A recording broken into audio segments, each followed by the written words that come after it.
Welcome my YouTube family. आज का जो हमारा टॉपिक रहेगा वो रहेगा मैक्सिमा एंड मिनिमा, जो कि आपके बीएससी हॉनर्स एजी फार्ट फर्स्ट की मैथ 111 में मोस्टली एग्ज़ाम में पूछा जाता है और लगभग ये आपके क्वेश्चन है वो 9 नंबर का या फिर 15 नंबर का एग्ज़ाम में पूछा ही जाता है। देखते हैं मैक्सिमा मिनिमा कैसे सोल्व करते हैं। सबसे पहले प्रोसीजर देखते हैं। तो आपको इस फॉर्म में क्वेश्चन दिया हुआ आता है मैक्सिमा मिनिमा का।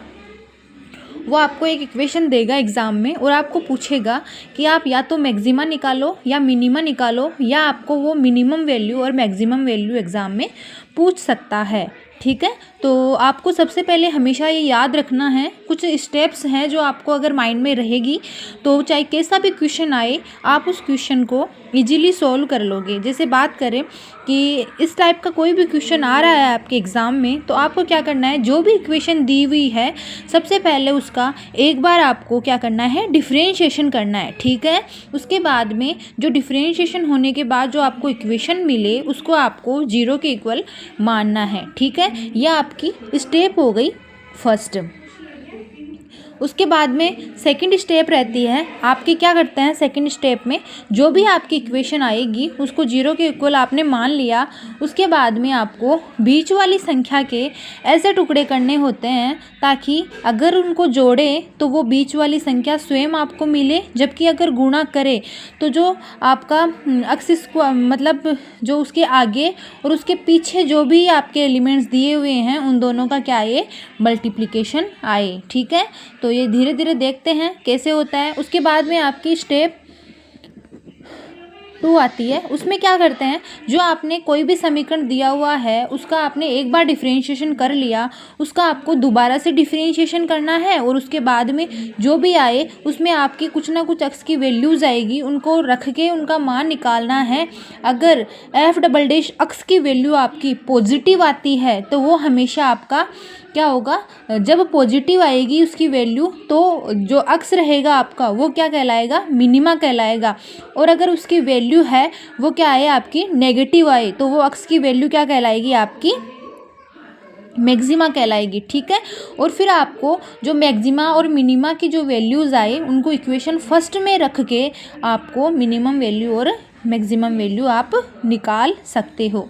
ठीक है, यह आपका क्वेश्चन दिया हुआ है जैसे कि एफ एक्स बराबर में 2x cube minus 15x square plus 36x plus 17। ठीक है, ऐसा क्वेश्चन आपको दिया हुआ है। सबसे पहले आपको क्या करना है, जो भी आपको इक्वेशन दे रखी है उसका आपको एक बार क्या करना है, डिफरेंशिएशन करना है। ठीक है, जैसे और आपको एक फॉर्मूला मैंने बताया था लास्ट क्लास में कि x की पावर n है तो उसका फॉर्मूला क्या होता है, x की पावर n-1 और आपका n कहाँ जाता है, आगे आ जाता है। ठीक है, या लोकल लैंग्वेज में बात करें तो जो भी पावर होगी वो पावर आ जाएगी आगे और पावर में से एक कम, तो वो आपका क्या हो जाता है, उसका डिफरेंशिएशन हो जाता है। जैसे ये मान लो आपका यहाँ पे 2x क्यूब दिया हुआ है। ठीक है, तो 2 आपका क्या है, कांस्टेंट है, तो वो ऐसे कैसे बाहर आ जाएगा। ठीक है, और पावर कितनी है, 3 है, तो 3 आ जाएगा आगे और 3 में से एक कम, 3 आगे आया तो 3 को जब 2 से मल्टीप्लाई करेंगे तो कितना होगा,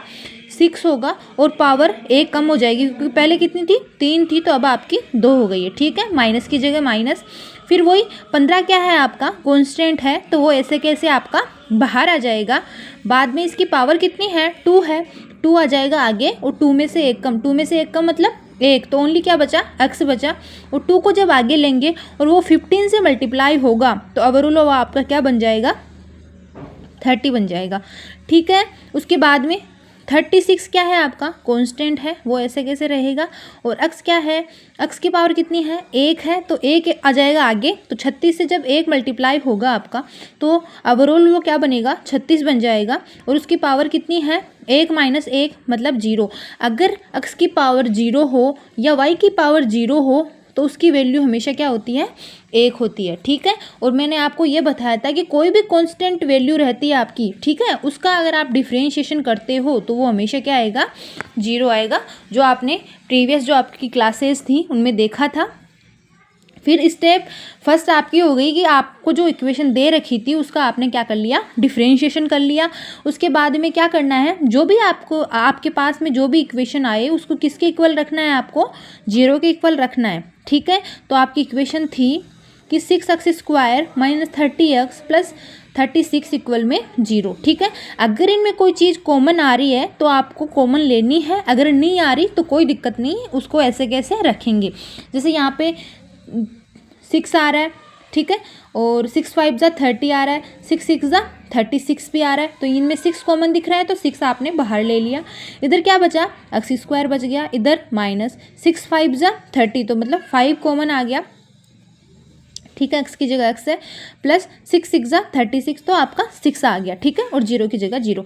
जब आपका ये इक्वल की कोई एक साइड आपकी संख्या किस में रहती है, अगर वो संख्या किस में रहे, प्लस में रहे, तो इक्वल के अगर वो दूसरी साइड जाएगी तो किस में चेंज हो जाएगी, माइनस में चेंज हो जाएगी।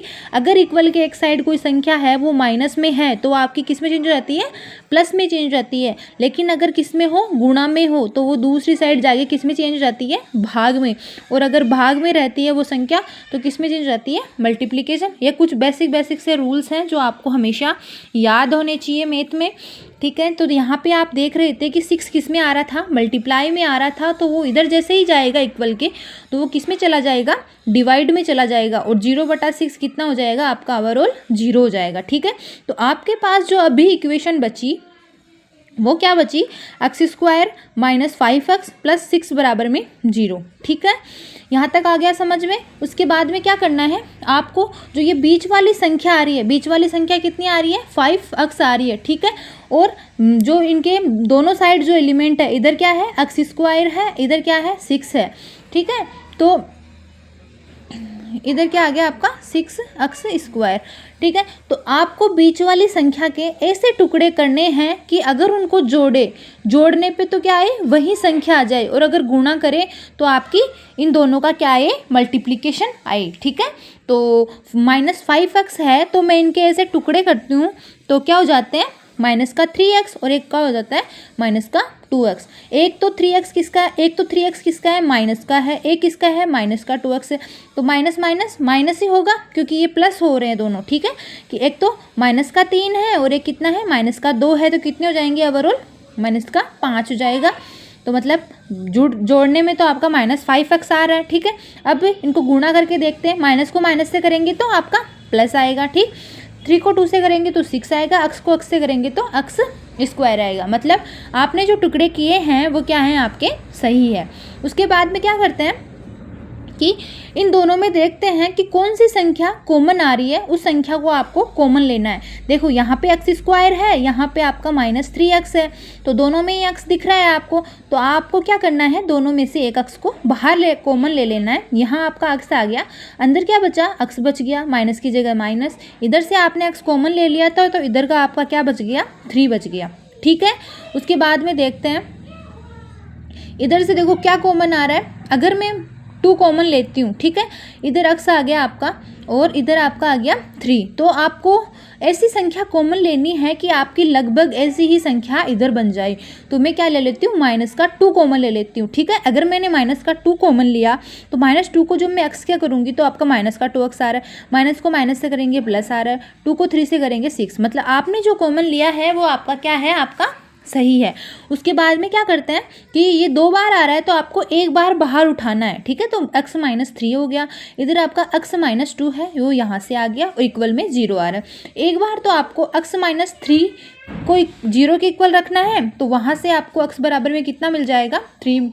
ठीक है, क्योंकि मैंने बताया था कि कोई भी संख्या अगर एक साइड इक्वल के किस में हो, माइनस में हो, तो वो किस में चेंज हो जाती है, प्लस में चेंज हो जाती है। तो -3 था, इधर जाते ही वो किस में चेंज हो गया, आपका प्लस में चेंज हो गया। और ऐसे ही एक साइड x -2 था, किस में था, ये माइनस में था, इधर जाते ये किस में चेंज हो गया, प्लस में चेंज हो गया। तो आपको यहाँ से x की 2 वैल्यूज़ मिली है, एक आपके पास है x बराबर में 3 और एक है आपके पास में x बराबर में 2। ठीक है, अब क्या करना है, स्टेप 2 फॉलो करनी है। इसमें क्या करना होता है, जो आपका सेकंड इक्वेशन आपको मिली थी एक बार डिफरेंशिएशन करने पे, उसका आपको दोबारा से क्या करना है, डिफरेंशिएशन करना है। देखो अगर सिंगल डैश कहीं पे भी आए या आप लगाओ, उसका मतलब क्या होता है, हमेशा एक बार डिफरेंशिएशन। अगर डबल डैश लगा रहे हो या आ रहा है कहीं पे, उसका मतलब क्या होता है, 2 बार डिफरेंशिएशन। ठीक है, अगर 3 बार आ रहा है तो 3 बार डिफरेंशिएशन, ये आपको माइंड में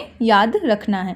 जबकि अगर ये डैश किसके केस में आए, मैट्रिक्स के केस में जब आता है तो वो आपका क्या बन जाता है, ट्रांसपोज बन जाता है। ठीक है, यहाँ पे क्या होगा, 6 क्या है, एक कांस्टेंट है, बाहर आ जाएगा। पावर कितनी है, 2, पावर को ले जाओ आगे, पावर में से 1 कम, मतलब 2 में से 1 गया तो 1 बच गया, अक्स बच गया। ठीक है, आगे आ जाएगा 6 2 जा 12 है। ठीक है, 30 आपका कांस्टेंट है, ऐसे कैसे आ जाएगा, अक्स का कितना होगा आपका 1 - 1 मतलब 0, और किसी की भी पावर कितनी हो, 0 हो, तो उसकी वैल्यू हमेशा क्या होती है, 1 होती है। तो ओवरऑल आपका 2 बार डिफरेंशिएशन करने पे आपको जो इक्वेशन मिल रही है वो है क्या है, आपकी 12x - 30। ठीक है, यहाँ तक आ गया समझ में। उसके बाद में क्या करना है कि जो आपकी एक्स की वैल्यूज़ आई वो आपको बारी बारी से इस इक्वेशन में पुटअप करनी है। ठीक है, जैसे मैंने पहली बार यहाँ पे एक्स बराबर में 3 रखा। ठीक है, तो 12 × 3 - 30, 12 को 3 से करेंगे तो 36 - 30, और 36 में से 30 जाएगा तो बचेगा, बड़ी संख्या किसकी है, प्लस की, तो आपका आंसर क्या आएगा, प्लस का 6। ठीक है, और दूसरा जब आप 2 रखोगे तो 12 × 2 - 30, 12 को 2 से करेंगे 24 - 30, बड़ी संख्या किसकी है, माइनस की, तो 30 में से 24 जाएगा तो 6 बचेगा, तो ओवरऑल कितना आया, माइनस का 6। फिर मैंने एक चीज़ आपको बताई पहले, थोड़ी देर पहले बताई थी कि अगर इसकी वैल्यू क्या आए, 0 से क्या है, बड़ी आए, तो वो जो अक्स की वैल्यू रहेगी आपकी, ठीक है, वो आपका क्या होगा, मिनिमा होगा। और अगर इसकी वैल्यू क्या आए आपकी, 0 से क्या आए, छोटी आए, तो वो अक्स की वैल्यू आपकी क्या बन जाती है, मैक्सिमा बन जाती है। ठीक है, तो यहाँ पे ये वैल्यू है इसकी, वो क्या आई, प्लस की 6 आई, मतलब जो अक्स बराबर 3 है आपका वो क्या है, मिनिमा है। जबकि यहाँ क्या आ रही है, माइनस का 6 आ रहा है। ठीक है, तो इसका मतलब क्या है कि अक्स बराबर में 2 है आपका, वो क्या है, मैक्सिमा है। अब आपको क्या करना है कि जो मैक्सिमा की वैल्यू आई उसको क्या करना है, इक्वेशन आपकी फर्स्ट में पुटअप करना है, ताकि आपको क्या मिले, मैक्सिमम वैल्यू मिल सके। मैक्सिमा से आपको क्या मिलेगी, मैक्सिमम वैल्यू मिलेगी, मिनिमा से आपको क्या मिलेगी, मिनिमम वैल्यू मिलेगी। ठीक है, मैक्सिमा क्या आया आपका, अक्स बराबर में 2, तो ये इक्वेशन आपकी फर्स्ट आ गई। आपने ऐसे कैसे रख ली कि 2x³ - 15x² + 36x + 17। ठीक है, फिर आपने जहाँ पे भी आपको अक्स दिख रहा था वहाँ पे आपने क्या कर दिया, 2 पुटअप कर दिया। तो यहाँ हो गया, ये यहाँ हो गया, ये यहाँ हो गया, और ये हो गया। ठीक है, अब इनको सोल्व करना, 2 का क्यूब कितना होता है, 8 होता है, 2 का स्क्वायर 4 होता है। अब ठीक है, ये हो गया। अब 8 को 2 से करेंगे तो 16, 15 को 4 से करेंगे तो 60, और 36 को 2 से करेंगे तो 72। ठीक है, 17 ऐसे है। अब प्लस प्लस वाले को जोड़ लो, ठीक है, वो कितना हो जाएगा, 105, और ये माइनस का है 60। जब इनको सोल्व करेंगे तो आपका ओवरऑल क्या आएगा, 45। ठीक है, ऐसे ही आपको क्या करना है, मिनिमम वैल्यू भी निकालनी है। वही मिनिमा कितना आ रहा था आपका, अक्स बराबर में 3 आ रहा था। ठीक है, उसको इक्वेशन फर्स्ट में आपका पुटअप करना है। इक्वेशन फर्स्ट क्या थी आपकी, ये थी। ठीक है, जहाँ पे भी आपको अक्स दिख रहा है वहाँ पे आपको क्या रखना है, अक्स की वैल्यू पुटअप करनी है। जैसे यहाँ x³ था तो 3 का क्यूब, यहाँ x² था तो यहाँ 3 का स्क्वायर, यहाँ अक्स था ओनली तो यहाँ पे 3 आ जाएगा। ठीक है, 3 का क्यूब कितना होता है, 27 होता है, 3 का स्क्वायर 9 होता है। जब 36 को 3 से मल्टीप्लाई करेंगे तो 108 आएगा। ठीक है, फिर 15 को 9 से मल्टीप्लाई करेंगे तो कितना आएगा, 135, और जब 27 को 2 से करेंगे तो 54। अब क्या करना है, वही प्लस प्लस वाले को जोड़ लो और फिर माइनस वाला लिख दो। प्लस प्लस वाले को जब जोड़ते हैं इनको तो आपका कितना बन जाता है, 179, और 179 में से क्या करना है आपको, -135, तो आपका ओवरऑल आंसर कितना आता है, 44। देखो आपको यहाँ से एक चीज़ पता लग रही होगी कि मिनिमा की वैल्यू कितनी है, 3 है। दिखने में अक्स की वैल्यू क्या दिख रही है आपको, ज़्यादा दिख रही है। ठीक है, कि मिनिमा है उसकी वैल्यू कितनी है, 3 है। दिखने में ये वैल्यू क्या दिख रही है आपको, ज़्यादा दिख रही है। लेकिन जब इसकी वैल्यू आपने इक्वेशन फर्स्ट में रखी तो आपको एज़ कंपेयर टू, मतलब मैक्सिमम वैल्यू, ठीक है, उसके कंपेयर में आपको जो वैल्यू मिल रही है वो क्या मिल रही है, कम मिल रही है। कितनी मिल रही है? 44। जबकि ये देखो मैक्सिमा है, उसकी वैल्यू आपकी कितनी है? 2 है, मतलब मिनिमा के कंपेयर में वो कम है, लेकिन उसके बावजूद भी आपको क्या मिल रही है? मैक्सिमम वैल्यू कितनी मिल रही है? 45। ठीक है। और फिर आपको क्या करना है, इसी सीक्वेंस में आपको एग्ज़ाम में क्वेश्चन सॉल्व करना है। यही आपका पैटर्न रहेगा पूरा का पूरा। और बाद में लास्ट में जाके आपको रिज़ल्ट लिखना होता है एक जगह, ताकि एग्ज़ामिनर को सारी चीज़ें एक ही जगह इजीली मिल जाए। तो ऐसे जो पूछा जाए आपको maxima minima, maximum value, minimum value, वो लास्ट में आपको ऐसे कैसे रखनी है। अगर वीडियो पसंद आए आपको तो ज़्यादा से ज़्यादा शेयर करें, लाइक करें एंड सब्सक्राइब करें। Thank you.